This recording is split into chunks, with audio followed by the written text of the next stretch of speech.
గారిని మాట్లాడవలసిందిగా రిక్వెస్ట్ చేస్తున్నాం.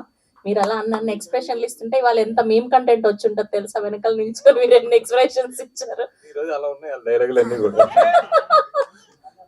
అడుగుతా కొంచెం ఓకే. వంశీ గారి కోరిక మేరకు మీరు మొదటగా మీ స్మైల్ బాగుంది అని చెప్పారు. ఇద్దరు కాపురాలు చెడిపోతాయి, అవసరమా? నా చెడిపోద్ది, నేను చెప్పినది చెడిపోతుంది. చక్కగా ఉన్న అంటే వీళ్ళ ముందు ఏదైనా మాట్లాడాలన్నట్టే కూడా నాకు భయం వేస్తుంది. అందుకే నేను చెప్పాను వంశీ పక్కన కూర్చోకుండా వచ్చిన వెంటనే అని చెప్పి, ఇట్లాంటి ఛాలెంజ్లు ఎన్ని వస్తాయని చెప్పి. వన్ థింగ్ అంటే నేను ఈ మధ్యలో చాలా సినిమాలు చూస్తున్నాను, కొత్తగా వచ్చే వాళ్ళు వాళ్ళ స్టేజ్ మీద మాట్లాడి కానీ ఇవన్నీ కూడా చూస్తున్నాను.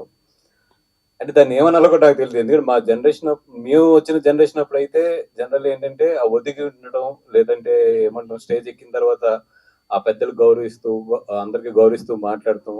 ఇది మా జనరేషన్ అనుకుంటా. ఇప్పుడు జనరేషన్ అంతా జెన్జీ, వీళ్ళంతా కూడా కొట్టేమో తెచ్చేమో అన్నట్టు ఉంటారు. అండ్ లైక్ అంటే వీళ్ళ కాన్ఫిడెన్స్ 100% నేను దాన్ని నిజంగా అప్రిషియేట్ చేయాలి, అంత కాన్ఫిడెన్స్ అదిని. బట్ నాది ఒకటే ఏంటంటే ఇది రాగానే ఇది నేను చూసినప్పుడు ఒకటే అనుకున్నది ఏంటంటే the biggest small film of the decade. ఇదైతే మాత్రం నేను కొంచెం చెప్తున్నా, రేపొద్దున ఇది మీరు ఇంత పెద్ద మాటలు మాట్లాడుతున్నారు కదా, ఇది మాత్రం రేపొద్దున ఓవర్ కాన్ఫిడెన్స్ అవ్వకుండా ఉండాలని చెప్పి కోరుకుంటున్నాను. సార్ అసలు క్వశ్చనే లేదు ఓవర్ కాన్ఫిడెన్స్ అయ్యేదానికి. అక్కడ రాసిన ప్రతి వర్డ్ ని సెప్టెంబర్ వరకు ప్రూవ్ చేసుకుంటాం సార్. మా వైపు నుంచి మాకు ఒక్కటే రిక్వెస్ట్ సార్, మిమ్మల్ని రిక్వెస్ట్ చేసేది, మాకు మంచి నెంబర్ ఆఫ్ థియేటర్స్ ఇప్పించండి. మినిమం 50 కోట్లకు రాసి కొట్టి చూపిస్తాం. మా డైరెక్టర్ చాలా మెతక సార్. బేసిక్ గా ఎంత మంచి సినిమా చేసినా గానీ వాళ్ళు ఏమనుకుంటారు వీళ్ళు ఏమనుకుంటారు అని చెప్పి ఇలా మాట్లాడుతూ ఉంటాడు. నేను చెప్తున్నాను, మేము స్టిక్ అయి ఉన్నాము. మా నోటి చెప్పింది ఏదో కవర్ చేసేది ఏమన్నా అనుకుంటారేమో కానీ, బట్ మేము ఆ సెంటర్స్ మొత్తానికి మేము స్టిక్ అయి ఉన్నాము. మేము సెప్టెంబర్ 4 ప్రూవ్ చేసుకుంటాం. నాకు చెప్పకుండా రిలీజ్ కూడా చేసేస్తున్నారు అండి సినిమా. నేను ఏదో టెస్ట్కి వచ్చాం అనుకుంటున్నారు. ఏమో వీళ్ళ కాన్ఫిడెన్స్ చూస్తుంటే, అంటే నేను సినిమా అయితే నేను చూసాను డెఫినెట్ గా. నేను నెలకి ఒక 10 సినిమాలు మినిమం చూసి చాలా సినిమాలకి ఏం చెప్తానంటే, అరే బాబు మీరు ప్రసాద్ ల్యాబ్ లో డబ్బులు కూడా వేస్ట్ చేయొద్దని, వీళ్ళ బిజినెస్ కూడా చాలా చెడగొడుతూ ఉంటాను నేను. అట్లా కాకుండా కొన్ని సినిమాలకి ఏంటంటే మీరు ట్రై చేయండి. అంటే కంటెంట్ బాగుంది, బట్ ఒక సినిమా హిట్ అవడానికి లేదా ఒక సినిమా డబ్బులు రావడానికి ఏంటంటే కంటెంట్ తో పాటు చాలా ఫ్యాక్టర్స్ కలిసి రావాలి. It's not only the good content, it's not only the good film.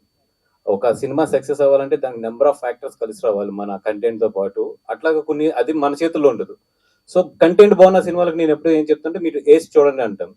లేదు కొన్ని నాకు బాగా కాన్ఫిడెంట్ ఉంటాయి, దాన్ని ఏంటంటే నేను 100% చేతిలో తీసుకుని నేను ఎదురుకొచ్చి చేస్తాను. కానీ అలాగని మంచి కంటెంట్స్ మంచి ఇది ఉన్న అన్నింటినీ కూడా డెఫినెట్ గా మీరు రిలీజ్ చేయండి అని చెప్పి నా సపోర్ట్ ఎప్పుడు కూడా చేస్తుంటాను. నేను ఒక సినిమాకి వచ్చి ఓకే నేను థియేటర్స్ నేను ఏదైనా మాట్లాడతాను అంటే దాంట్లో ఎంతో కొంత మ్యాటర్ లేకపోతే నేను అది తీసుకున్నాను, అదైతే నేను గ్యారంటీ. ఎందుకంటే నా ఎగ్జిబిటర్స్ టైం కానీ ఎగ్జిబిటర్స్ పవర్ బిల్ కానీ నాకు తెలుసు వాళ్ళు ఎంత కష్టాలు పడతారు. వాళ్ళు ఊరికి ఒక్క షోకి పవర్ బిల్ వేస్ట్ అయినా కూడా నాకు బాధగా ఉంటుంది. కానీ కొన్ని సినిమాలు ఏంటంటే మనం రిలీజ్ చేయాలి, వెయిట్ చేయాలి. ఎందుకంటే మనం ఇక్కడ ఏం దేవుళ్ళం కాదు, ఇది జడ్జ్ చేసి సూపర్ ఆడేస్తుంది లేకపోతే బ్లాక్ బస్టర్ ఇది అని చెప్పడానికి. అలాగే చెప్పేవాడు ఉంటే కనుక నిజంగా అతనికి ఇప్పుడు విగ్రహం ఇక్కడ మన ఫిల్మ్ నగర్ లో విగ్రహం కట్టేసేవారు, మొత్తం అంతా కలిపి రోజు వెళ్ళి అక్కడికే పూజ చేసుకుని వచ్చేవాడిని పొద్దున్నే. అలా ఇక్కడ ఎవ్వరం దేవుళ్ళం కాదు. ఇక్కడ ఒకటే ఏం చెప్పగలం అంటే బాగుంది, బాగాలేదు, పనికిరాదు, ఇంతవరకే మనం చెప్పగలం ఎప్పుడు కూడా. సో ఇది డెఫినెట్ గా బాగుంది. రేపు పొద్దున ఇది వెళ్ళి దీనికి అన్ని ఫ్యాక్టర్స్ కలిసి రావాలి. దానికన్నీ ఒక్క సినిమా కాదు, దాంతో పాటు చాలా ఫ్యాక్టర్స్ ఉంటాయి. ఎన్ని అయ్యి ఫస్ట్ వీక్ నాది పడి ఉంటే బాగుండు. కుర్రోలు కదా, జంజీ కదా, ముందే వేసారు దాన్ని అంతే. బట్ ఐ హోప్ వీళ్ళ కాన్ఫిడెన్స్ కానీ వీళ్ళు ఇది కానీ అన్ని కూడా నిజం అవ్వాలని చెప్పి కోరుకుంటున్నాను. అట్ ది సేమ్ టైమ్ శ్వేత, నీ తరపున నువ్వు ఏదైతే ఛాలెంజ్ తీసి పక్కన పెట్టేస్తున్నాను నేను. ఎందుకంటే మీ ఎమోషన్స్ నేను అర్థం చేసుకోగలను, 100% మీ ఎమోషన్స్ అన్ని అర్థం చేసుకోగలను. కానీ అట్ ది సేమ్ టైం మీరు రిలీజ్ బిఫోర్ ఉన్నారు, బ్యాలెన్స్ కూడా చాలా అవసరం. ఎదురు చాలా భవిష్యత్తు ఉన్నదాన్ని మంచి. నేను ఎవరి గురించి చెప్పలేదు కానీ మీ టీంకి నీ గురించి చెప్పాను, చాలా బాగా చేసింది అమ్మాయి అని చెప్పి. డెఫినెట్ గా ఏంటంటే మనం అనుకున్న సినిమాలు మనం అనుకున్న ఇది అన్ని కూడా మనం ఊహించినట్టు ఉండవు. ఇది మంచి సినిమా, నేను దాంట్లో డెఫినెట్ గా దాంట్లో ఎటువంటి డౌట్ లేదు. కానీ అట్ ది సేమ్ టైం కొత్త సినిమా, కొత్త వాళ్ళు వస్తున్నారు, దానికి ప్రమోషన్స్ కానీ అన్నిటికి ఒక కరెంట్ క్రియేట్ అవ్వాలి. ఆ కరెంట్ క్రియేట్ అవ్వాలంటే కొన్ని కొన్ని ఉంటాయి ఫ్యాక్టర్స్ ఇక్కడ సినిమాకి. ఇవన్నీ కూడా చాలా ఆధారపడి ఉంటాయి. అందుకని చెప్పి మీరందరూ కూడా కొంచెం కొంచెం ఓపిక పట్టండి, చేద్దరు కానీ.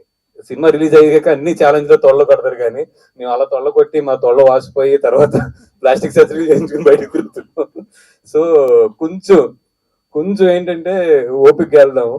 అండ్ డెఫినెట్ గా వీళ్ళందరూ కూడా చాలా కష్టపడి మంచి సినిమా అయితే తీశారు. ఎస్పెషల్లీ ఈ సినిమా ప్రొడ్యూసర్ మెచ్చుకోవాలి నేను తేజాని. ఎందుకంటే 80% ఆఫ్ తన ఫస్ట్ సినిమాలో కానీ ఈ సినిమాలో కానీ 80% ఆఫ్ ద క్రూకి తను కొత్త వాళ్ళకి అందరికీ ఛాన్స్ ఇచ్చారు. ఈ సినిమాకి వచ్చి నేను నిలబడి ఈ స్టేజ్ మీద మాట్లాడడానికి that is one of the factor. అంటే ఒక కొత్త వాళ్ళని ఎంకరేజ్ చేస్తున్నారు. డెఫినెట్ గా మనం ఇంకా కొంత ఈ సినిమా గురించి మాట్లాడాలి అనేది. Apart from that content is good. ఆ కంటెంట్ గుడ్ కంటెంట్ థియేటర్లోకి వస్తే అది ఎంతో కొంత బాడుతుంది. అండ్ ఎంతో కొంత వీళ్ళందరికీ కూడా అప్రిసియేషన్ వచ్చి ధైర్యం వస్తుందని చెప్పి నేను ఈ రోజు వచ్చి ఈ సినిమాకి సపోర్ట్ చేస్తున్నాను. అండ్ సెకండ్ థింగ్, డైరెక్టర్ పాపం చాలా చాలా కాన్ఫిడెంట్ గా ఉంటాడు ఈ సినిమా మీద. అంతే కాన్ఫిడెంట్ గా సినిమా తీసాడు. మంచి కంటెంట్ రాసుకున్నాడు కానీ మంచి కాంపిటీషన్ లో వస్తున్నాడు. మామూలు కాంపిటీషన్ లేదు బయట.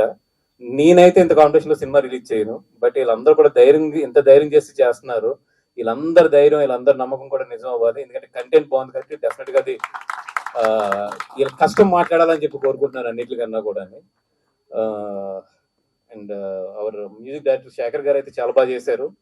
రాలేదు కదా, శేఖర్ గారు అయితే చాలా బాగా చేశారు. అండ్ శివ నెంబర్ ఇవ్వడం బాగుంది, ఇవన్నీ బాగున్నాయి. కానీ ఈరోజు ఉన్న సోషల్ మీడియాలో అది పాజిటివ్ అయినా నెగిటివ్ అయినా కూడా ఆ నెంబర్ని ఎలా పడితే అలా వాడతారు. నువ్వు మరి అంత ధైర్యంగా అనౌన్స్ చేసావు అంటే ఇవన్నీ ఏంటంటే ఎక్స్పీరియన్స్ మంచి చెప్తున్నావు. అప్పుడెప్పుడో నేను ఒక సినిమాకి అట్లా నెంబర్ ఇస్తే నేను చచ్చా, అదే నెంబర్ మార్చే వరకు. వాడు బిర్యానీలు పంపాడు, షర్ట్లు పంపాడు, వాడు స్టోర్ సెట్ పంపాడు. అలాగే లేదు, డెఫినెట్లీ సి 100% మీ కష్టం పాజిటివ్ అవ్వాలని కోరుకుంటున్నాం. అట్ ది సేమ్ టైం ఏంటంటే ఇప్పుడిప్పుడు పైకి వస్తున్నారు కదా, కొంచెం ఆ బ్యాలెన్స్డ్ గా రండి అంతే. And all the best to the entire team. And definite గా వీళ్ళు ఎంత ఆవేశంగా ఎంత నమ్మకంగా ఉన్నారో సినిమా కూడా అంతే ఆవేశంగా రేపొద్దున ఆడాలని చెప్పి కోరుకుంటున్నాను. And thank you so much. Please support this film. Thank you.